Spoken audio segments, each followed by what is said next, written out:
Thank you very much. Thank you, BICAM, for inviting me to this great event. I feel privileged to attend this conference to share my views about ESG. And further to my co-panelists' discussion, I'd like to address an issue related to not only corporate governance, but it includes anti-corruption, sanctions, export controls, foreign exchange, anti-money laundering, and competition law and national security. And these issues are increasingly appearing in international arbitration and also in transnational litigation. So the first question is, which law governs those contracts?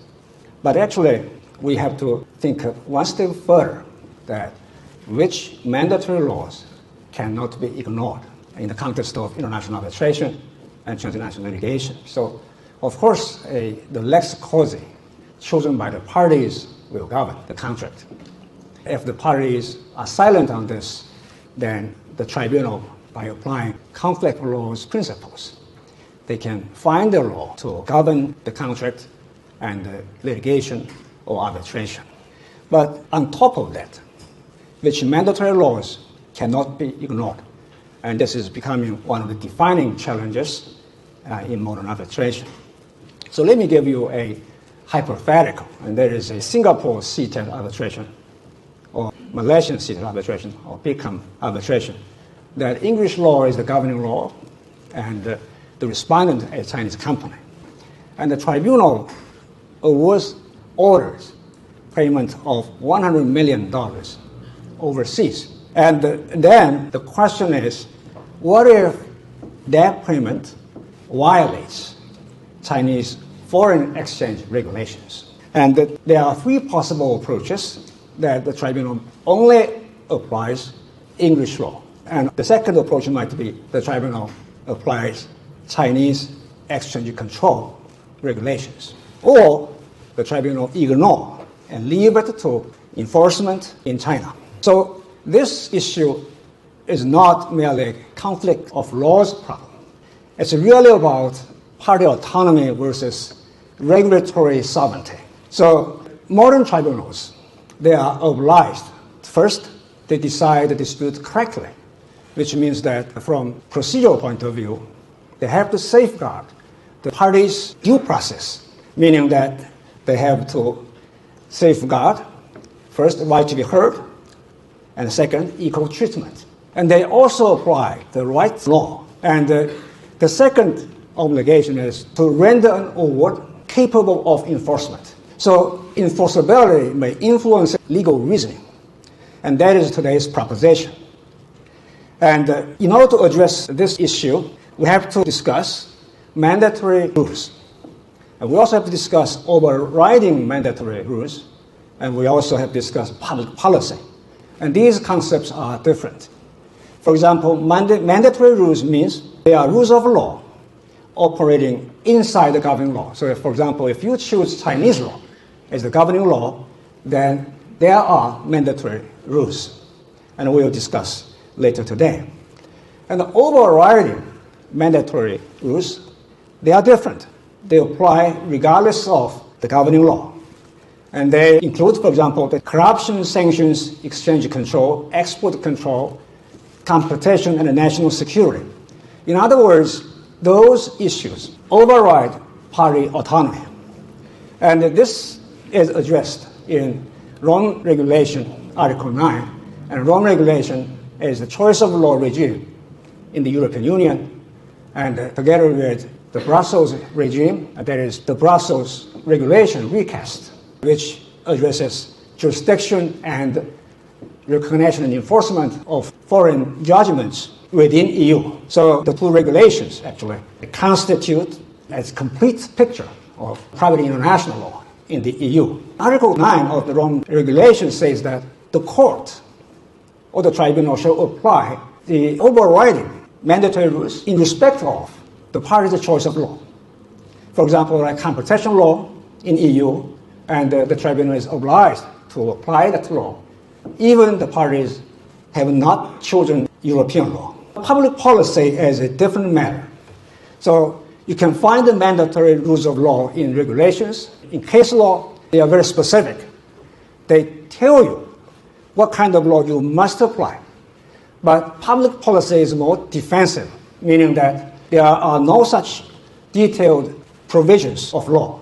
For example, when a foreign arbitral award is enforced in other countries, in other New York Convention countries, for example, then public policy may come to apply. But there are no such provisions of public policy like mandatory rules of law. And there are normally three types of public policy. And first is called domestic public policy, and second is international public policy, and the third is transnational public policy. And in China today, there is no such very detailed classification. But still, Chinese courts are very pro-arbitration. And in the past, only 2 cases had been denied recognition and enforcement in China. I mean, the foreign award. If an award is made in foreign jurisdictions, it is called foreign award. And that the basis or the ground for the non-recognition enforcement is the same. That is called, these awards actually overrode the judicial independence of Chinese court. And the second case concerns issue estoppel, because Chinese court had already nullified the arbitration agreement, but the ICC arbitral tribunal seated in Hong Kong still made an award, and there was denied recognition enforcement. But except for the 2 cases, China had never invoked a public policy ground to deny recognition enforcement. So let's move on to mandatory rules of law internationally. The first case I want to share with you is the famous ECHO Swiss case. And this is a licensing agreement, and with the Netherlands as the seat of arbitration. And the tribunal made an award in favor of ECHO Swiss. And the respondent, Benetton, subsequently sought to have the award set aside, arguing that the underlying licensing agreement violated the mandatory rules of law, and that is Article 101 of TFEU, prohibiting anti-competitive agreements.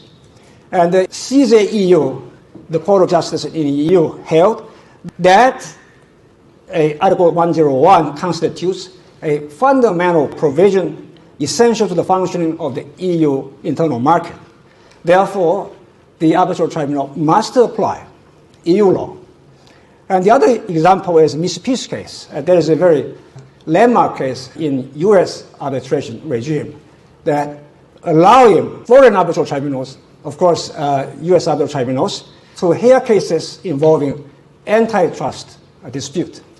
And the U.S. court will have a second look on the reasoning of the arbitral tribunal to make sure whether there is any mistaken application of U.S. mandatory rules of law, that is Sherman Act. And what is the Chinese law's position? If we take anti-monopoly law, anti-monopoly dispute as an example, then China is more cautious. And still, disputes involving anti-monopoly issues may not be arbitrable in a certain sense. So this is an arbitrability issue, and China has not yet adopted a U.S. approach. I think that my proposal is that we just follow the EU or U.S. approach, allowing the tribunal to hear cases, to interpret anti-monopoly law, antitrust law, and then the People's Court can have a second look at whether the tribunal had correctly interpreted law. But interestingly, China has abolished obvious mistake of law, or in U.S. terms, manifest disregard of the law. So in China, People's Court will not conduct judicial review over errors of law, not only in international cases, but of course in foreign arbitral cases. But even in domestic cases, Chinese courts does not conduct such review. The only difference is that in domestic cases, Chinese courts will look at whether the evidence has been fabricated or important evidence leading to the result of the award, the outcome of the award, had been deliberately concealed. And there might be grounds of annulment. So let's look at Chinese law. So what is the mandatory rules of law? So I can give you an example. Contracts usually void on the ground of bribery, corruption, drug trafficking, sham contracts, illegal purpose, or in violation of public policy. So these contracts will be void ab initio. But contracts usually not void: foreign exchange control approval, tax reporting, customs licensing or registration. And the consequences of these violations will be administrative penalty, delay, or regulatory sanction. So if we come back to our example, the same scenario, then if the Singapore Seated Arbitral Tribunal disregarded Chinese foreign exchange control regulations and awarding the claimant, for example, $100 million, and then what happens? I think the award will be recognized and enforced. Because as I mentioned, that there are only 2 cases in the past, in the last almost 40 years, which had been denied recognition and enforcement because of the same grounds, that is, overriding of Chinese judicial independency. So, but if the parties deliberately enter into sham contracts for the purpose of circumventing Chinese foreign exchange control regulations, I think in that case, that might be in violation of Chinese public policy. That might be in violation of mandatory rules of Chinese law. Because under the New York Convention, there's no ground, such ground, violation of mandatory rules. Article 5(2)(b) is about violation of public policy. So I guess Chinese court will deny recognition enforcement on the ground of public policy. So this is the end of my presentation. Thank you very much. Well, I have a few questions to ask our panel before I open it to the floor. Now,